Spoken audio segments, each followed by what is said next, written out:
This is my drawer mod for my desk setup. I'm using an Alex drawer from Ikea, and before, I had all of my cable management mounted to the back of the desk. But as I added hardware to my desk setup, I wanted to take it a step further and have all of my cables attached to the interior of the desk without anything being visible.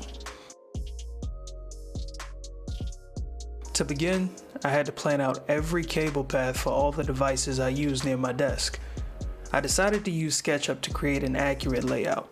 This method is very useful as it allowed me to also measure lengths of particular cable runs without constantly getting on the floor with a tape measure. With these cable lengths, I was able to minimize the number of excess cable coils.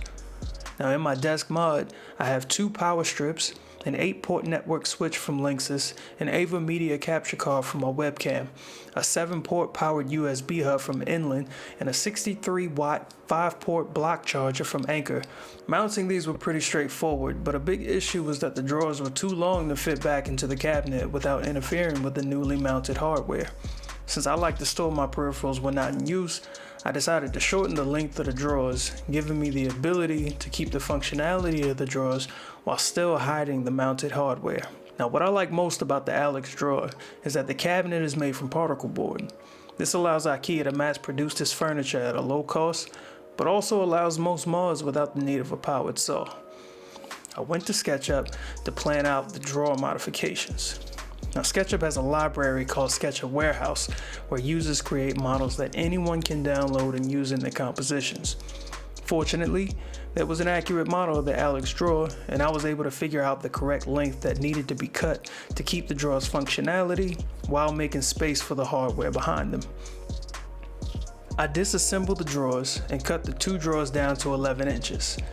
I made sure to measure from the back of the drawers to keep the ability to reassemble them simple. To make the cut, I used a hacksaw, but quickly moved to a standard saw as I couldn't keep the hacksaw from warping, causing a pretty off-center cut.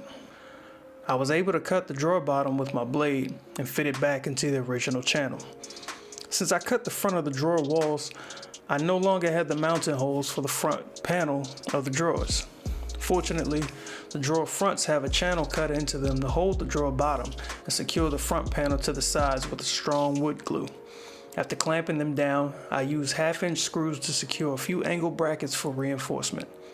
Once all the drawers are modified and secure, I placed them back into the cabinet with the original tracks, creating a seamless modification that hides all the hardware in a neat package, making sure not to screw the drawers into the tracks as it would make accessing the hardware behind very difficult. I'm happy with the way it turned out.